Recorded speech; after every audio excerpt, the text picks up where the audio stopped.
Hi guys! This is your teacher Malou Obispo and welcome to my YouTube channel. Don't forget to subscribe and turn on the notification para updated kayo sa susunod nating written works at performance tasks. At kung may tanong kayo, just comment down below.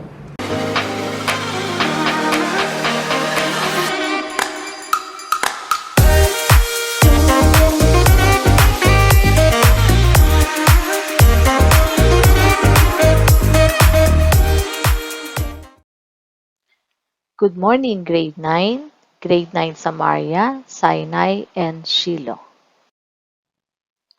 Last meeting, we were able to discuss the history, classifications of appetizers, and the tools and equipment needed in preparing appetizers. Now, we are going to focus on presenting, preparing, serving, holding, and storing appetizers. Of course, we need to include the health and safety practices. There are two kinds of appetizers. We have the hot and cold. For the cold appetizers, preservation techniques and freezing at proper temperature is very important. Why? Because it could affect the quality and taste of the food. It is important to serve hot foods hot and cold foods cold. Examples of cold appetizers are salads and beverages. For hot appetizers, we have grilled, fried, and baked. Examples of hot appetizers are brochette, filled pastry shells, meatballs, rumaki, stuffed potato skin, and chicken wings. Chicken wings can be served with different sauces. It can be served sweet, baked, or roasted in honey barbecue, or deviled sauce dipped in a spicy coating of seasonings. So yung spicy flavor can range from mild to extra hot. I'm sure you are familiar with Anli wings. Appetizers should be presented in an attractive and functional way.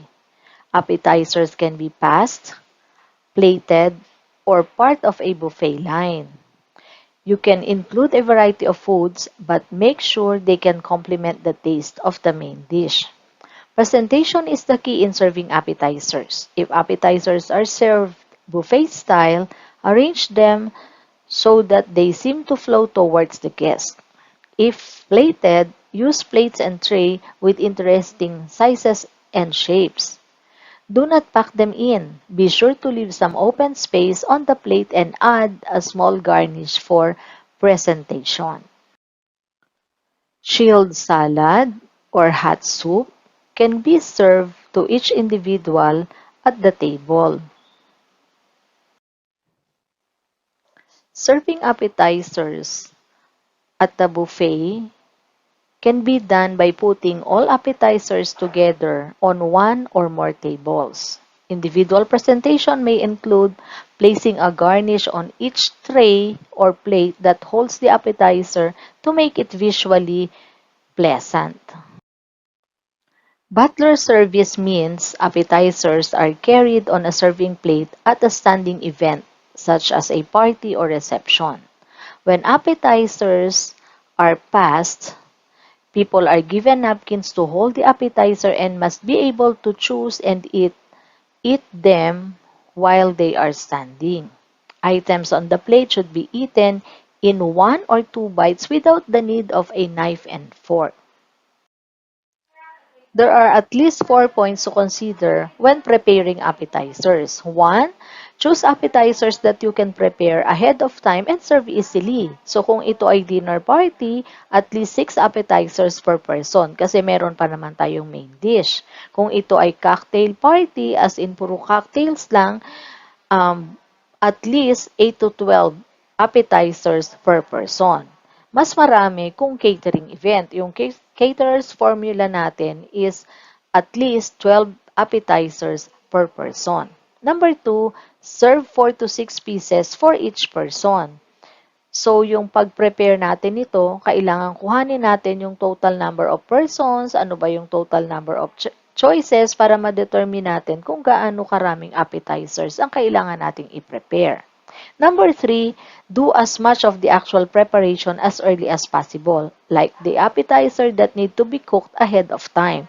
So if you are going to serve cold appetizers several hours before the party, dapat nakaprepare na yon at nakalagay na yon sa chiller para pag nag-start na, malamig na yung ating cold appetizers. Kung hot appetizers naman, ito naman ay iinitin mo sa oven or ito toast mo just before na mag-start ang party. So halimbawa, dumating sila ng 8 o'clock.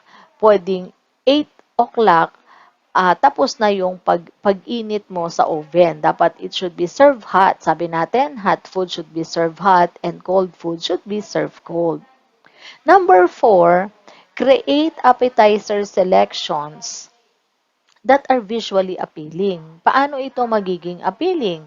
So, gagamit tayo ng iba't ibang decorations. Pwede nating lagyan ng green leaf na lettuce, lagyan ng parsley, gagawa tayo ng edible flowers made out of carrots o kaya made out of red and green bell peppers. Yung iba, gumagamit tayo ng teacups, gumagamit tayo ng toothpick. Yung iba naman, yung pinaka-skewers nila, instead na yung stick na gawa sa kawayan or toothpick, gumagamit sila ng pretzels.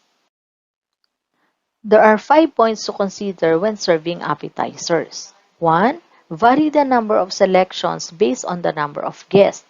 So kung ang guest natin ay mga 10 lang or less, meron tayong 3 choices ng appetizers. Pero kung 10 or more, dapat mga 5 choices na.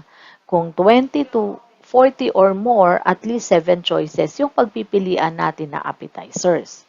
Number 2, pick from multiple appetizer families. So in general, meron tayong 5 categories or families. Meron tayong garden appetizers, merong starch appetizers, protein appetizers, snacks, and dips and spreads. So halimbawa, may 3 ka, wag naman puro garden appetizers. Pag sinabi natin garden appetizers, it includes vegetables, fruits, potatoes, and olives. So pwedeng isa doon sa garden appetizers, and then isa naman doon sa starch appetizers, and then another one from the protein. So pag sinabi natin protein appetizers, kasama dito yung mga meatballs, yung mga sliced meat, salami, sausages, chicken wings, and egg dishes. So, pag sinabi naman nating snack appetizers, ito yung light snack, medyo nakakabusog. It includes nuts, chips, pretzels, and other things. And then, we have dips and spread. Examples are guacamole, relishes, and yung nilalagyan din natin na on top of fruits or crackers or vegetables. Meron itong dips, meron itong spread. For number 3, make sure your appetizer complements the main course. So we need to choose an appetizer that the palate without overwhelming it. So ano ibig sabihin nun? Choose appetizers that prepare the palate without overwhelming it. Kapag ka-rich ang ating appetizer choices, siguro yung main dish natin ay light and fresh. Or baligtad naman, kung light and fresh naman yung appetizer natin, ang main course natin ay rich choices. So, hindi rin maganda na kapag yung main dish mo ay meron siyang ham and cheese, tapos yung appetizer mo ham and cheese din. Hindi magandang combination yon. Mas maganda magka-contrast. Number 4, consider the aesthetic. So, how do we consider aesthetic? This is the sense of something beautiful and nice. We need to choose appetizers with contrasting colors and shapes to catch your guest eyes. Halimbawa, pag green yung vegetable salad, wag mo siya ilagay sa kulay green din. Anong maganda? Kailangan meron siyang magandang color combination. Maganda rin dapat yung ating mga texture. Meron kang something hot, something cold, something crunchy. Yung taste din, meron kang bland, merong spicy, merong something salty, and something sweet. For number 5, include at least one convenience item that require no preparation before plating. So, ito yung tinatawag natin na cost-effective and easy to serve. So, minsan meron tayong pwedeng bilhin na naka-box or nakapack, pag inopen mo yung nuts, isa-serve mo na siya. Ganon din yung chips. Kaya hindi lahat ay labor-intensive. Ito yung kino-consider natin na convenience food. Now, let's talk about when and where to serve appetizers. Cold appetizers should be served before the party starts, and hot appetizers should be served once most of the guests have arrived. So, yung mga fresh from the oven, ito yung mga crispy appetizers, minsan meron pa siyang melted cheese, yan ay isiniserve natin kapag ka nandyan na yung guest. Kasi kapag ka yan ay inihain na natin nang wala pang kakain, may tendency na mawala yung crispiness. Pagdating nila, hindi na yun malutong. Yung cold appetizers naman, kaya siya isa-serve before the party starts kasi kailangan mo natin niyang i-assemble. Yung pinaglalagyan natin yan sa buffet table ay nilalagyan natin ng yelo sa ilalim. Ibig sabihin, yung ice, doon mo ipapatong yung platter or bowl na merong cold appetizers. For number 2, serve cold appetizers on trays or place them on a separate table.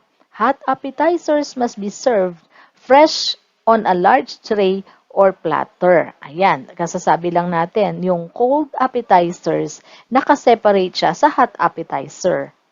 For obvious reasons, kaya nga, di ba, malamig at saka hot. Kasi yung cold appetizer, sabi natin, nilalagyan natin ng ice. So, para madaling mag-refill ng appetizers, mula doon sa kitchen, nakalagay na siya sa kanya-kanyang serving tray, serving bowls, or serving tray. Katulad ng iba, instead na tray ang ginagamit kapag naubos na dahil sa sobrang dami ng appetizers, nag-i-improvise sila, gumagamit sila ng baking sheets o kaya naman yung kanilang magagandang chopping board. Diba nilalagay nila doon yung mga ham and cheese nandun sa chopping board, and at the same time, meron siyang nakadecor na kunwari may knife pero ang reality, yun ay nakaslice na para lang maging nice and attractive to look at. And then we need to set up a separate beverage table where guests can get something to drink as they eat the appetizers. Ayan, syempre kung may solid, dapat may liquid. Hindi yung kain lang sila ng kain ng appetizers. Dapat meron din tayong drinks na pwedeng non-alcoholic punch o kaya naman ay light cocktails. Each appetizers has different qualities. So therefore, each type of appetizers requires different type of storage. Cold appetizers must be refrigerated or frozen. So kasi nga, cold, saan siya dapat ilagay? Sa ref or sa freezer. Hot appetizers should be frozen until they are ready to be cooked. Or if they have already been cooked, could be refrigerated or frozen until they need to be heated. For the appetizers like breadsticks or chips or nachos, they should be stored in an airtight containers in pantry. So para hindi siya kumunat. Appetizers must also be protected from insects. So, there are 5 points to consider. 1, do not wrap dried meat in paper. Kasi pag binalot natin yan sa papel, lalo itong madadry at ito ay titigas. Number 2, salami and sausages can also be stored in clean, closed containers which does not get any water. Number 3, the refrigerator is a good place to store dried meat specialties and delicious smoked meats. Ano ba yung smoked meats? Yung mga sausages o kaya yung mga meats na naka-wrap sa aluminum foil. Dapat yon ay naka-refrigerate.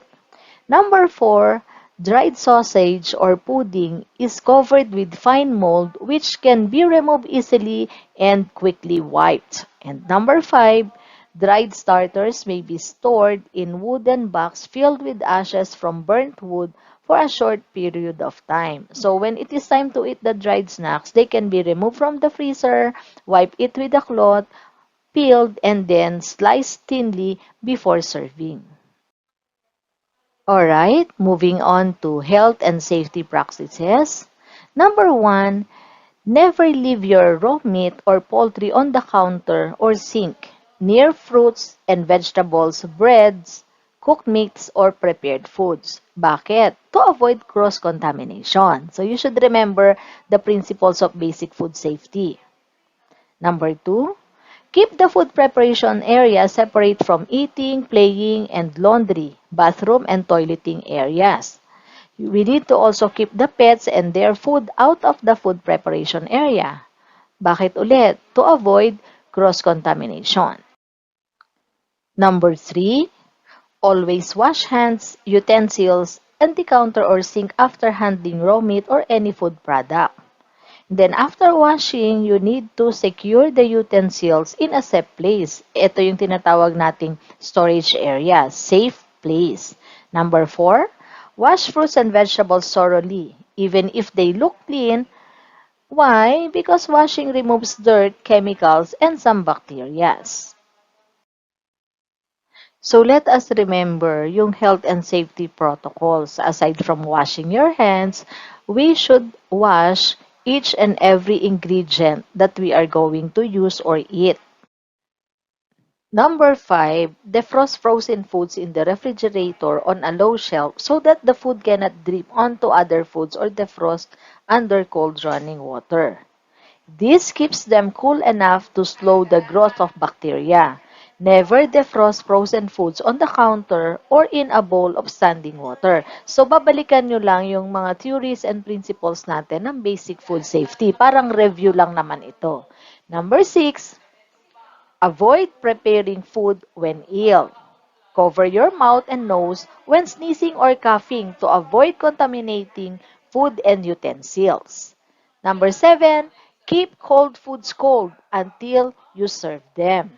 Number 8, keep hot foods hot until they are served. Serve them within 30 minutes or refrigerate. If foods that can spoil are left out at unsafe temperature, yung tinatawag nating danger zone, for 2 or more, throw them out. So, i-dispose na natin yon. Moving on to number 9, always serve appetizers on clean plates or other clean and sanitized holders. Do not serve food on a bare table.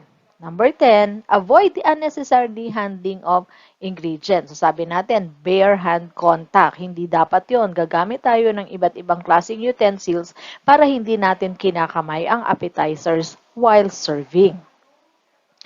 Number 11, wash raw food thoroughly before cooking. Number 12, wipe off dirt from cans before opening canned goods. And number 13, cover food properly.